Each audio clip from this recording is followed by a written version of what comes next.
Welcome back to my channel.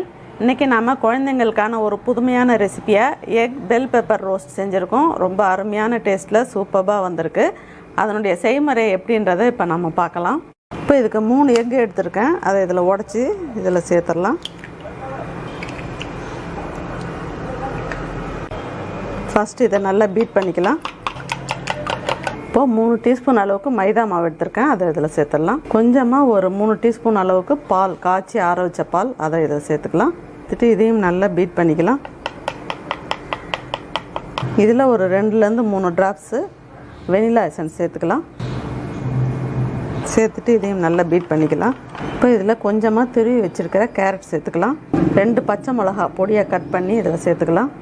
பெரிய வெங்காயம் கொஞ்சமாக பொடி பண்ணி இதில் சேர்த்துக்கலாம். கொத்தமல்லி இலை கட் பண்ணி வச்சுருக்கேன், அதையும் இதில் போட்டுடலாம். ஒரு 1/4 டீஸ்பூன் அளவுக்கு பெப்பர் தூள், அதையும் இதில் சேர்த்துக்கலாம். இதில் தேவையான அளவுக்கு உப்பு சேர்த்துக்கலாம். இப்போ ஃபைனலாக இதை நல்லா பீட் பண்ணிக்கலாம். கொஞ்சமாக ஒரு பிஞ்ச் அளவுக்கு மஞ்சத்தூள் சேர்த்துக்கலாம். சேர்த்துட்டு இதையும் நல்லா மிக்ஸ் பண்ணிக்கலாம். இப்போ நம்ம கட் பண்ணி வச்சுருக்கிற கேப்சிகம்மை இதில் வச்சிடலாம்.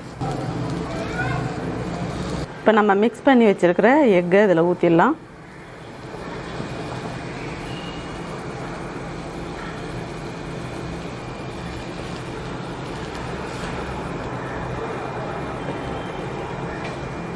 இப்போ நம்ம ஃபஸ்ட்டு எல்லாத்துலேயும் ஒரு லேயர் ஊற்றிட்டோம். அது கொஞ்சம் நல்லா குக் ஆனதுக்கப்புறம் அப்படியே செட்டில் ஆகிக்கும்.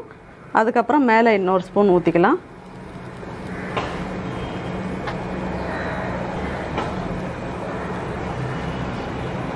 இப்போ இதுலேயே கொஞ்சமாக கேரட் போட்டுக்கலாம்.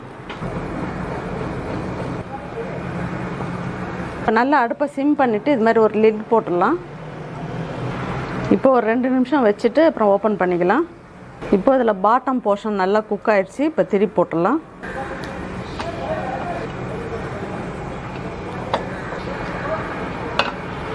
இப்போ இது மாதிரி திருப்பிட்டு மறுபடியும் மூடி வச்சுருவோம்.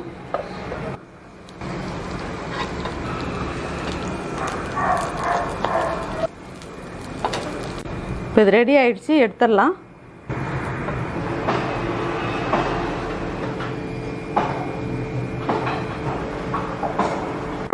இப்போ இதே மாதிரி அடுத்த பேட்சையும் போட்டு எடுத்துடலாம்.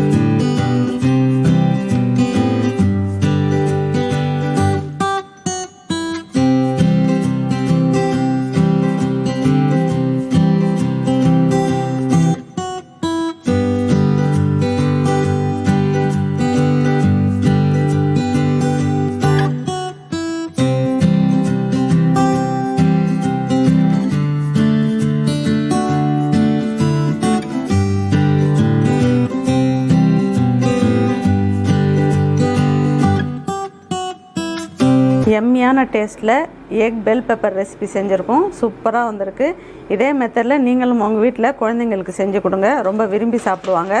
உங்களுக்கு இந்த ரெசிபி பிடிச்சிருந்ததுன்னா லைக் பண்ணுங்கள், ஷேர் பண்ணுங்கள், கமெண்ட்ஸ் பண்ணுங்கள். ஃபஸ்ட் டைம் சேனலை பார்க்குறவங்களா இருந்தால் சேனலை மறக்காமல் சப்ஸ்கிரைப் பண்ணுங்கள். தேங்க்யூ.